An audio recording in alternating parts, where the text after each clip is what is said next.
Welcome to 9 vibes. Dalit Bandhu లబ్ధిదారులు డొలయామానంలో పడ్డారు. పథకం కింద ఇప్పటికే యూనిట్లు ఎంపిక చేసుకున్న వారు మిగిలిన నిధులు వస్తాయో రావో తెలియక మదనపడుతున్నారు. కేసీఆర్ ప్రభుత్వం దళిత బంధు కింద ఒక్కో కుటుంబానికి 10 లక్షల చొప్పున ఆర్థిక సాయం అందించడమే కాకుండా జీవనోపాధిని ఎంచుకునే స్వేచ్ఛ కల్పించింది. 10 లక్షలతో ఒకేసారి భారీ యూనిట్ను ఎంచుకోవడం కాకుండా లాభదాయకంగా ఉండే బహుళ యూనిట్లను ఎంచుకునేలా ప్రోత్సహించింది. ఇందులో భాగంగా 200కు పైగా యూనిట్లను గుర్తించింది. వీటిలో డైరీ, ఫుడ్ ప్రాసెసింగ్, ఇటుకల తయారీ, పేపర్ ప్లేట్ల తయారీ, క్యాటరింగ్, ఇంజనీరింగ్ వర్క్స్, ఫర్నిచర్ తయారీ వంటివి ఉన్నాయి.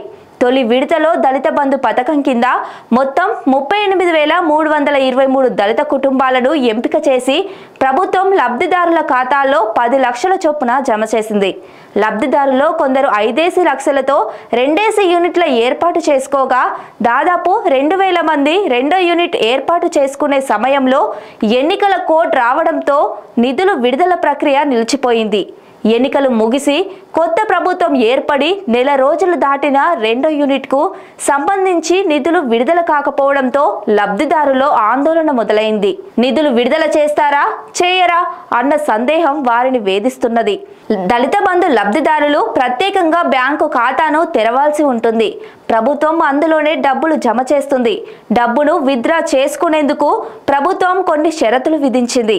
నిధులు దుర్వినియోగం కాకుండా డెబిట్ కార్డులు, చెక్ బుక్లు, ఆన్లైన్ ట్రాన్సాక్షన్లకు అవకాశం లేకుండా చేసింది. లబ్ధిదారుడు యూనిట్ను ఎంపిక చేసుకుని అందుకు సంబంధించిన కంపెనీల నుంచి కొటేషన్ తీసుకొని దానిని కలెక్టర్కు అందించాల్సి ఉంటుంది.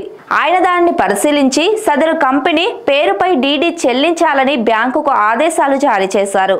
ప్రస్తుతం బ్యాంకుల్లో నిధులున్న వాటిని విడుదల ఆదేశాలకు జారీ చేయకపోవడంతో యూనిట్లు నెలకొల్పలేకపోతున్నారు. రెండో యూనిట్ కోసం అన్ని సిద్ధం చేసుకొని అధికారులకు కొటేషన్లు ఇచ్చినా నిధులు ఇంకా విడుదల కాలేదని లబ్ధిదారులు వాపోతున్నారు. నిధుల విడుదల విషయంలో స్పష్టత ఇవ్వాలని కోరుతూ రాష్ట్ర వ్యాప్తంగా ఆందోళనకు దిగుతున్నారు. రెండో విడుదలలో ఎంపికైన లబ్ధిదారుల పరిస్థితి కూడా ఇలానే ఉంది. సాంఘిక సంక్షేమ శాఖకు ప్రస్తుతం మంత్రి లేకపోవడం, ఆ శాఖ కార్యదర్శి రాహుల్ బొజ్జాను సాగునీటి పారుదల శాఖకు బదిలీ చేయడంతో శాఖాపరమైన కార్యక్రమాలన్నీ స్తంభించిపోయాయి. మంత్రితో పాటు పూర్తి స్థాయి కార్యదర్శి వచ్చి సమీక్ష నిర్వహించిన తర్వాత మాత్రమే దళిత బంధు విషయంలో స్పష్టత వచ్చే అవకాశం ఉందని ఎస్సీ కార్పొరేషన్ అధికారులు చెబుతున్నారు. మరిన్ని అప్డేట్స్ కోసం చూస్తూనే ఉండండి 9 వైబ్స్.